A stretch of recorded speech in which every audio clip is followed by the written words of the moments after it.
चलिए आज पढ़ते हैं विलयन की ग्राम प्रति लीटर में सांद्रता। विलयन की ग्राम प्रति लीटर में सांद्रता।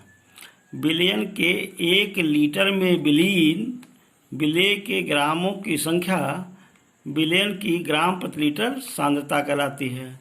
विलयन की ग्राम प्रति लीटर सांद्रता बराबर विलेय का भार ग्राम में बटे विलयन का आयतन लीटर में। अब इसमें एक क्वेश्चन दिया गया है, 4 ग्राम NaOH को घोलकर विलयन का कुल आयतन 250 ml कर दिया गया। विलयन की सांद्रता प्रति लीटर ज्ञात कीजिए। अब यहाँ पर देखिए 4 ग्राम घुला है 250 ml में, इसलिए 1000 ml में पदार्थ की मात्रा बराबर 4/250 गुणे 1000। ये 4 हो गया, 4 चौका 16 ग्राम प्रति लीटर आ गया। 16 ग्राम प्रति लीटर आ गया। इसके बाद हम पढ़ते हैं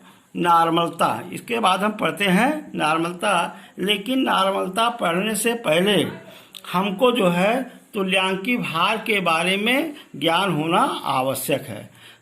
नॉर्मलता पढ़ने से पहले हमें तुल्यांकी भार के बारे में ज्ञान होना आवश्यक है। अब तुल्यांकी भार की परिभाषा इस प्रकार दी जा सकती है, किसी पदार्थ की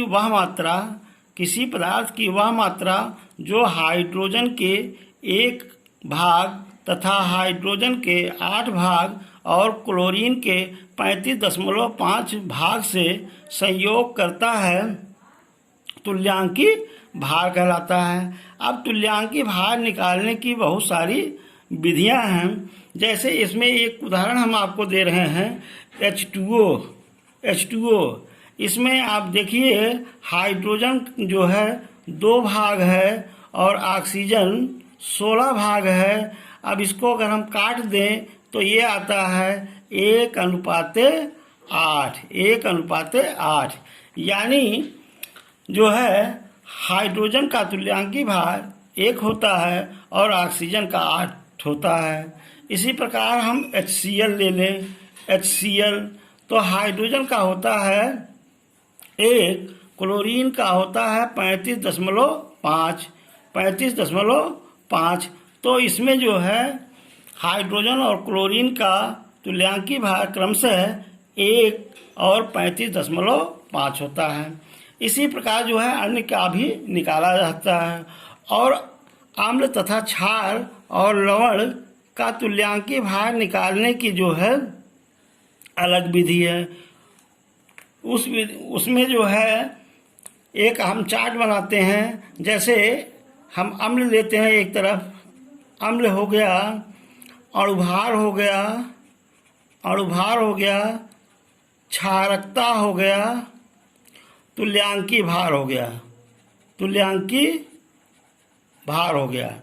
अब इसमें हम HCl लेते हैं। HCl का अणुभार होता है 36.5, क्षारकता होती है 1, तुल्यांकी भार होगा 36.5।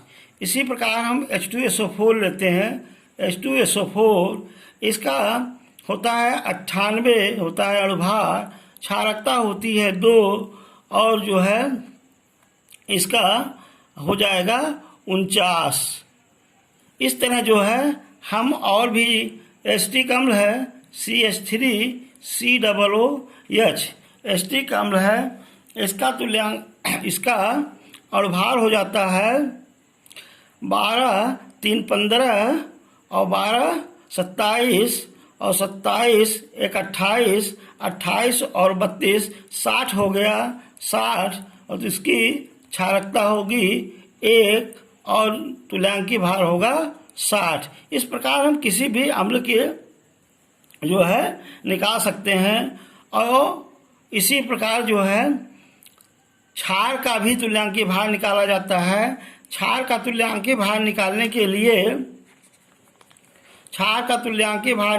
के लिए भी यही नियम लगाया जाता है।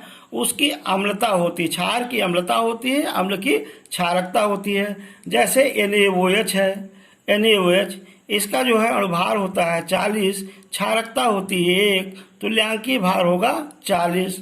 इसी प्रकार जो है हम सोडियम कार्बोनेट ले लेते हैं, Na2CO3 ले लेते हैं, इसका होता है 106 होता है, तो 2 होता है और इसका होता है 53। इसी प्रकार हम जो है अन्य का भी तुल्यांकीय भार निकाल लेते हैं। अब तुल्यांकीय भार अगर हमको मालूम हो जाए तो हम नॉर्मलता की परिभाषा दे सकते हैं। इसकी परिभाषा इस प्रकार दी जा सकती है, 1 लीटर बिलियन में विलीन पदार्थ के ग्राम तुल्यांकों की संख्या बिलियन की नॉर्मलता कहलाती है। 1 लीटर बिलियन में विलीन पदार्थ के ग्राम तुल्यांकों की संख्या बिलियन की नॉर्मलता कहलाती है। बिलियन की नॉर्मलता बराबर होता है विलेय के तुल्यांकों की संख्या बटे बिलियन का आयतन लीटर में। चूंकि हम जानते हैं कि तुल्यांकों की संख्या बराबर होता है विलेय का भार बटे विलेय का तुल्यांकीय भार, इसलिए बिलियन की नॉर्मलता बराबर होगा विलेय का भार बटे विलेय का तुल्यांकीय भार बटे बिलियन का आयतन लीटर में। यहाँ पर आगे एक चीज ध्यान देने की है कि नॉर्मलता को कैपिटल एन से रिप्रेजेंट करते हैं, अब इसमें एक बात आती है, नॉर्मल बिलियन किसे कहते हैं? नॉर्मल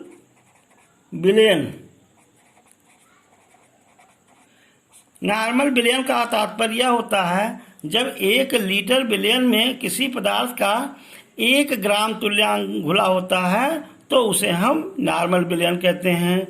जब 1 लीटर बिलियन में 1 ग्राम तुल्यांक घुला होता है तो उसे नॉर्मल बिलियन कहते हैं। इसे हम कैपिटल एन से प्रदर्शित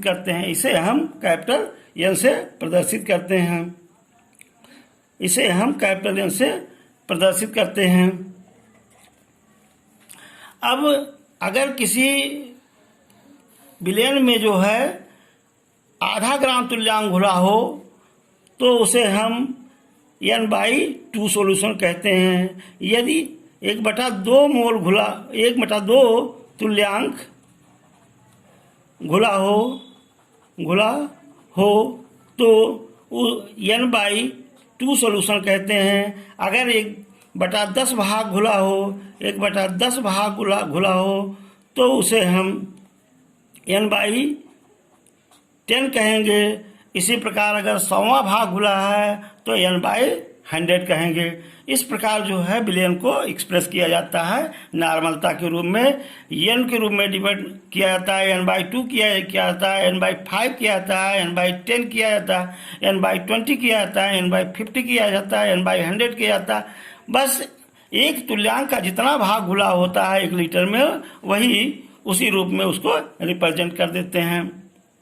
इसके आगे हम पढ़ते हैं मोलरता की परिभाषा भी उसी प्रकार दी जा सकती है। 1 लीटर बिलियन में विलीन पदार्थ के मोलों की संख्या विलियन की मोलरता कहलाती है। यहाँ चाहे आप पदार्थ कहिए चाहे विलेय कहिए, दोनों बात एक ही है। इसकी परिभाषा इस प्रकार दी जा सकती है, बिलियन के 1 लीटर में विलीन विलेय के मोलों की संख्या बिलियन की मोलरता कहलाती है। बिलियन की मोलरता बराबर विलेय के मोलों की संख्या बटे बिलियन का आयतन लीटर में। विलेय के मोलों की संख्या बराबर होता है विलेय का भार ग्राम में बटे विलेय का अणुभार। अतः हम कह सकते हैं कि विलयन की मोलरता बराबर होता है विलय का भार बटे विलय का अनुभार बटे विलयन का आयतन लीटर में। अब इसमें जो है बहुत सारे क्वेश्चन आते हैं और थोड़े कठिन क्वेश्चन भी आते हैं और आसान क्वेश्चन भी आते हैं। क्वेश्चन जरूर आएगा एक ठो जो है यूपी बोर्ड में एक क्वेश्चन इसमें से जरूर आएगा। थोड़ा एक क्वेश्चन हम आपको दे रहे हैं। H2SO4 के भारानुसार 20% विलयन की मोलरता ज्ञात कीजिए। 20% विलयन H2SO4 के 20% भारानुसार विलयन की मोलरता ज्ञात कीजिए। विलयन का घनत्व दिया गया है 1.1394 ग्राम प्रति लीटर।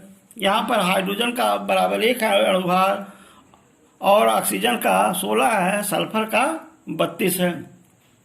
इसको निकालने के लिए जो है आप जानते हैं कि मोलरता बराबर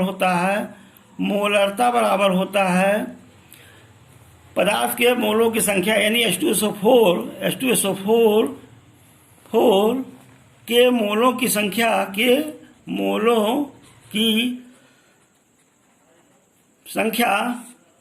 बटे विलयन का आयतन लीटर में। यहाँ पर हमको दिया गया है 20%। इसका मतलब यह है कि 20 ग्राम घुला है किसमें 100 ग्राम में। 20 ग्राम घुला है 100 ग्राम में। अब यहाँ पर एक देखना यह है कि दोनों जो है ग्राम में दिया गया है लेकिन मोलरता में विलयन का आयतन लीटर में लिया गया है। इसलिए अगर हम जब तक ग्राम को जो है ml में नहीं बढ़ाएंगे और लीटर में नहीं बढ़ाएंगे तब तक इसका जो है उत्तर नहीं आएगा। तो अगर हम H2SO4 के मोलों की संख्या निकाल रहे हैं पहले H2SO4 के मोलों की संख्या बराबर 20/98। 20/98 इसलिए लिखा गया क्योंकि 20 ग्राम घुला है और 98 उसका अणुभार होता है तो ये हो गया मोलों की संख्या। अब अगर हम 100 ग्राम का आयतन बराबर होता है, आप जानते हैं कि आयतन बराबर होता है द्रव्यमान बटे घनत्व। तो इसका द्रव्यमान दिया गया है 100, घनत्व है 1.1394। ये आएगा आपका